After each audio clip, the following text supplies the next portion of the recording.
Hello student, welcome to my channel सरमन lecturer. आज हम आपको पढ़ाएंगे ना रस छंद अलंकार। बट आपको मैं बता दूं कि रस छंद अलंकार आपके बोर्ड एग्जाम में 6 मार्क के पूछे जाते हैं। बट आज हम लोग कवर करने वाले हैं इजी वे से हास्य रस एवं करुण रस। इसको पढ़ने के बाद अगर आप क्लास 10th में हो तो आपका 2 नंबर बिल्कुल क्लियर हो जाएगा। कोई नहीं रोक पाएगा, चाहे यमराज खुद आ जाए तो नहीं रुकेगा। तो इस वीडियो को आप लोग लास्ट तक देखना। वीडियो पसंद आए लाइक करना, शेयर करना अपने फ्रेंड्स के साथ, चैनल पर नया सब्सक्राइब कर लेना। देखो, ये 2 रस आपके इंपॉर्टेंट हैं, हर एक बोर्ड एग्जाम में पूछे जाते हैं और इन 2 को अगर तैयार कर लोगे तो 2 नंबर पक्का हो जाएगा। दोनों पूछा जाएगा लेकिन उसमें से एक लिखना पड़ेगा। तो आज हम लोग डिस्कस करेंगे हास्य रस एवं करुण रस। सबसे पहले हम लोग डिस्कस करेंगे हास्य रस। हास्य रस क्या होता है, उसकी परिभाषा, एग्जाम्पल एंड स्पष्टीकरण। तो चलो फिर शुरुआत करते हैं। देखो, हास्य रस का स्थायी भाव हास्य है। It is most important for you, क्योंकि अगर आप इसे नहीं जानोगे तो आप रस में कुछ नहीं जानते हो। इसे जरूर लिखना पड़ेगा, चाहे जो रस हो उसका स्थायी भाव। जैसे हास्य रस का स्थायी भाव हास्य है, ठीक है। जब हास्य नामक अस्थायी भाव विभाव, अनुभाव और संचारी भाव में पुष्ट होता है, जब हास्य नामक अस्थायी भाव जो है ना विभाव, अनुभाव और संचारी भाव में पुष्ट होता है, तब हास्य रस की निष्पत्ति होती है। यानी कि तब हास्य रस उत्पन्न होता है। ये आपको समझ में आना चाहिए। काफी इजी है, अगर आप लोग नोट बना लोगे तो काफी इजी आप लोग समझ भी जाओगे। देखो, अब आपको मैं एक बात बताऊंगा, ठीक है। जो आपका एग्जाम्पल है अभी मैं बताऊंगा, बट उससे पहले आप लोग ये समझ लो ना कि जो आप इसका डिफिनेशन अगर याद कर लोगे और इसका सबका स्थायी भाव तो आपके लिए इंपॉर्टेंट है। तो आप लोग को कैसे याद करना है, सबसे पहले तो हास्य रस की अस्थायी भाव याद कर लेना है और 4 चीजें और याद कर लेना है। क्या क्या? विभाव, अनुभाव और संचारी भाव। ये 3 चीजें और याद कर लेना है, फिर आपका बन जाएगा। जैसे हास्य रस का अस्थायी भाव हास्य है, अगर आपने अस्थायी भाव याद कर लिया तो आप आसानी से कह सकते हो कि हास्य रस का अस्थायी भाव हास्य है। और अगर आपको 3 चीजें और याद है, विभाव, अनुभाव और संचारी भाव, तो आप ये भी कह सकते हो कि जब हास्य नामक अस्थायी भाव विभाव, अनुभाव और संचारी भावों में पुष्ट होता है, तब क्या होता है ना, हास्य रस की निष्पत्ति होती है या हास्य रस की उत्पत्ति होती है। ये आपके लिए एक अच्छा सा डेफिनेशन है, नोट कर लो अभी, ठीक है। पहले हम कुछ आपको रस छंद अलंकार तत्सम तद्भव सब पढ़ा दें, फिर आपका क्लास आगे बढ़ेगा, ठीक है। जो आपका वो है ना पद या फिर और सारी चीजें पढ़ाई जाएंगी। एग्जाम्पल है, देखना ध्यान से। विंध्य के वासी उदासी तपोव्रत धारी महाविनु नारी दुखारे। हमें ये एग्जाम्पल सबसे बेटर है, मैं भी याद किया था बहुत पहले। गौतम तीये तरी तुलसी सुकथा सुनी भय मुनि वृंद सुखारी। बहुत अच्छा एग्जाम्पल है, मुझे बहुत अच्छा लगता है। होई है शिला सब चंद्रमुखी परसे पद मंजुल कंज तिहारे कीन्ही भली रघुनाय कजु करुणा करी कानन को पग उधारे। याद ना होना तो आप सुबह उठकर 2 बार रिवीजन कर लेना, आपको 100% याद हो जाएगा, या 2 से 3 बार वीडियो देख लेना, आपको 100% याद हो जाएगा। एक बार और देख लो। विंध्य के वासी उदासी तपोव्रत धारी महाविनु नारी दुखारे, ठीक है। गौतम तीये तरी तुलसी सु कथा सुनी भय मुनि वृंद सुखारे। होई है शिला सब चंद्रमुखी परसे पद मंजुल कंज तिहारे कीन्ही भली रघुनाय कजु करुणा करी कानन को पगोधारे। ओके, एग्जाम्पल भी याद हो गया होगा। बट अब आता क्या है, स्पष्टीकरण। स्पष्टीकरण आप लोग हेडिंग डाल लो, फिर मैं आपको साथ में समझा दूंगा, ठीक है। स्पष्टीकरण,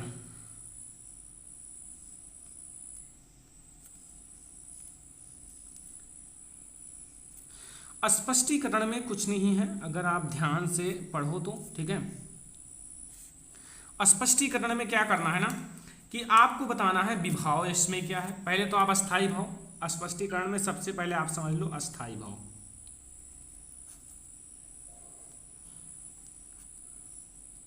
इसका अस्थाई भाव क्या है, इसको ब्लैक से लिखना चाहिए लेकिन कोई दिक्कत नहीं, ठीक है। इसका अस्थाई भाव क्या है, हास है। क्या है, हास, ठीक है। इसको आप ब्लू से लिखना। एंड इसमें जो आपका विभाव है, ठीक है, विभाव जो होते हैं ना वो 3 होते हैं, समझना। विभाव, इधर आप हेडिंग डाल लो विभाव, ठीक है। अब विभाव के 3 भाग होते हैं, कौन कौन से, उसी में आप समझ जाओ। विभाव जो है ना, विभाव के 3 भाग होते हैं। नंबर 1 आश्रय, क्या है, आश्रय, और इसमें आश्रय क्या है, ठीक है। विभाव के 3 भाग होते हैं। नंबर 1 आश्रय और इसमें आश्रय क्या है मैं आपको बता दूं, पाठक या श्रोता। क्या है? पाठक। ठीक है, आश्रय बता रहा हूं, पाठक या श्रोता जो सुन रहा है, श्रोता या पाठक। ठीक है, आश्रय। एंड यहां अब इसी विभाव का दूसरा जो भाग है वो क्या है? आलंबन। क्या है? आलंबन। क्या है? आलंबन।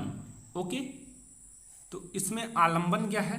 आलंबन है इसमें विंध्य के वासी और ऋषि मुनि। ठीक है, विंध्य के वासी,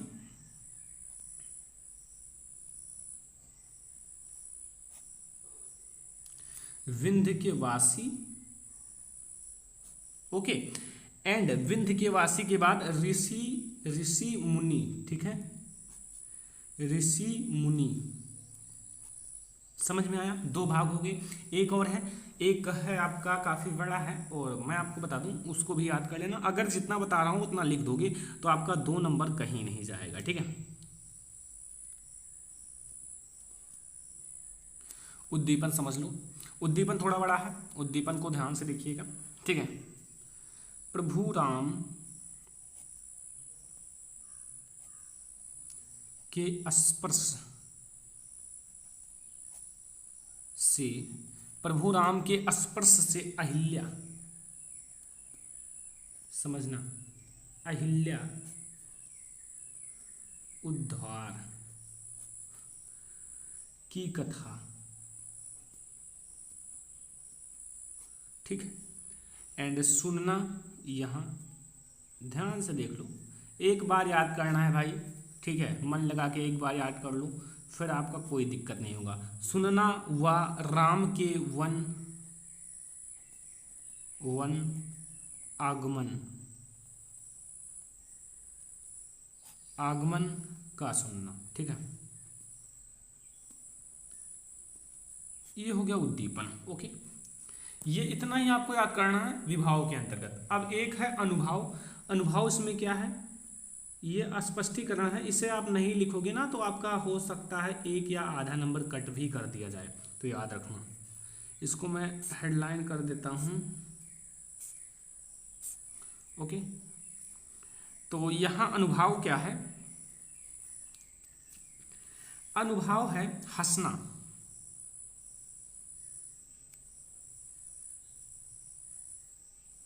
हंसना। ठीक है, एंड संचारी भाव, संचारी भाव भी समझ लो, ब्लैक से कर देते हैं।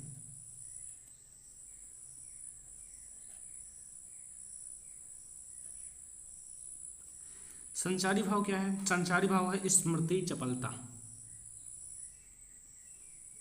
स्मृति एंड चपलता आदि। ठीक है, तो ये याद रखना, काफी इंपॉर्टेंट है आपके लिए। हास्य रस में इतना ही पढ़ना है। ठीक है, छोटा मत लिखना वरना फिर आपकी गलती होगी, आपका नंबर कम आएगा। अब दूसरा हम लोग देखेंगे करुण रस। 2 रस है, तो दूसरा है करुण रस। अगर हास्य और करुण में आए तो आप करुण लिखना, काफी छोटा होता है। किसी काव्य या कविता को पढ़कर, सुनकर, मतलब पढ़कर या सुनकर आश्रय के मन में बंधु विनाश, बंधु एंड विनाश, बंधु वियोग, द्रव्य विनाश से संबंधित शोक, शोक अस्थायी भाव है। ठीक है, शोक नामक अस्थायी भाव जागृत होता है या जागता है तो करुण रस की निष्पत्ति होती है। ठीक है, एग्जाम्पल है, मणि खोई भुजंग सी जननी, फंसा पटक रही थी शीस अंधी आज बना कर मुझको, या फिर बनकर क्या है देख लें। हाँ, बनकर मुझको किया न्याय तुमने जगदीश। काफी इजी एग्जाम्पल है, काफी इजी है। देखो कहना है, मणि खोए भुजंग सी जननी, फंसा पटक रही थी शीस अंधी आज बनकर मुझको किया न्याय तुमने जगदीश। ठीक है, कोई दिक्कत नहीं होगा। ठीक है,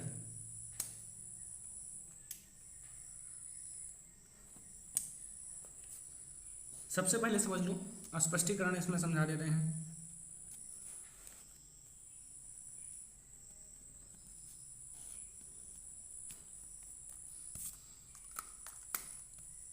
देखो, सबसे पहला अस्थाई भाव।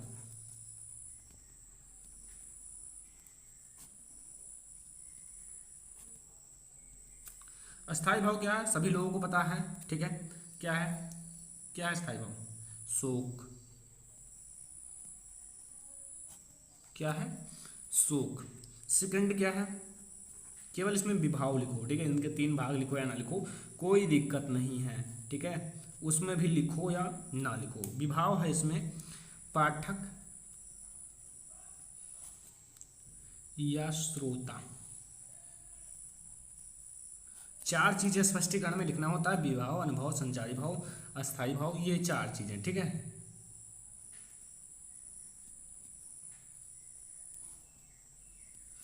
अनुभव, अनुभव इसमें है सिर पटकना, सिर पटकना या प्रलाप करना,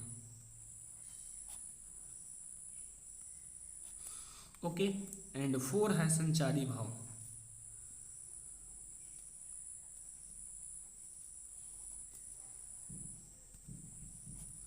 संचारी भाव इसमें क्या है, संचारी भाव है कुछ नहीं है, बहुत इजी है। एंड संचारी भाव है स्मृति विनाश, सॉरी विषाद है, नॉट विनाश, विषाद आदि।